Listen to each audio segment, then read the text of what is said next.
ان دنوں میں جہاد۔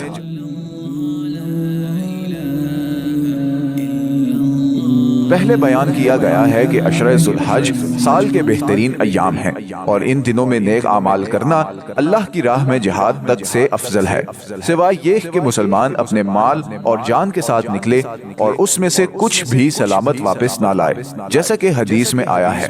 حدیث پر غور کرنے والا یہ جان پائے گا کہ یہ حدیث نیک اعمال کی اصطلاح کے ساتھ وارد ہوئی ہے، تاکہ وہ تمام نیک اعمال شامل ہوں جو ایک مسلمان کر سکتا ہے، اور ان اعمال صالحہ میں سب سے بہترین اللہ کی راہ میں جہاد ہے۔ حدیث سے مراد یہ ہے کہ ان دنوں میں جہاد کے سوا نیک اعمال کرنا دوسرے دنوں کے جہاد سے افضل ہے، لیکن اگر ان میں ہی جہاد ہو تو بلا شبہ یہ تو افضل ترین عبادت اور عمدہ ترین اطاعت ہے۔ ابن قیم رحمہ اللہ نے فرمایا، عشرہ ذو الحج میں سب سے افضل عمل کثرت سے عبادت کرنا ہے، خصوصاً تکبیر، تحلیل اور تمہید، کیونکہ یہ نفلی جہاد سے بہتر ہے،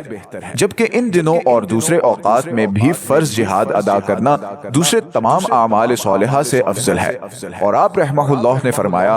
بہترین عبادت یہ ہے کہ ہر وقت رب کو راضی کرنے کے لیے اس وقت کی ضرورت اور خاص عمل کو بجا لایا جائے، اور جہاد کے وقت کی بہترین عبادت ہے جہاد، خواہ یہ رات کی نمازوں اور دن میں روزے کے رک رہنے کا سبب بنے، بلکہ یہاں تک کہ چاہے وہ فرض نماز کی اس بھرپور ادائیگی میں رکاوٹ کا سبب بنے جس حد تک کہ امن کی حالت میں ہوتی ہے۔ بس آج کے مجاہدین کو اللہ تعالیٰ کا شکر ادا کرنا چاہیے کہ اس نے ان عظیم ایام میں اس عظیم عبادت کی انہیں توفیق بخشی، بس وہ اجر کو بڑھانے میں جلدی کریں اور ان دنوں میں اپنے جہاد فی سبیل اللہ کے علاوہ بھی دوسرے اعمال سے اللہ تعالیٰ کا قرب حاصل کرنے کے مواقع سے فائدہ اٹھائیں،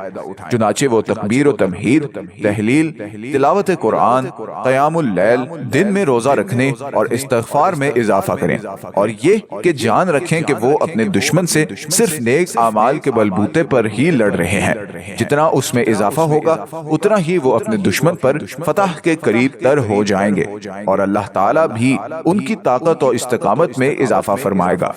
ہم اللہ سے دعا کرتے ہیں کہ وہ اطاعت کے موسموں سے بھرپور فائدہ اٹھانے میں ہماری مدد کرے، ہمارے نیک اعمال قبول فرمائے، پلک جھپکنے تک بھی ہمیں ہمارے سپرد نہ کرے، اور ہمیں اپنی رحمت کے طفیل اپنے نیک بندوں میں شامل فرما دے، اور تمام تعریفیں اللہ کے لیے ہیں۔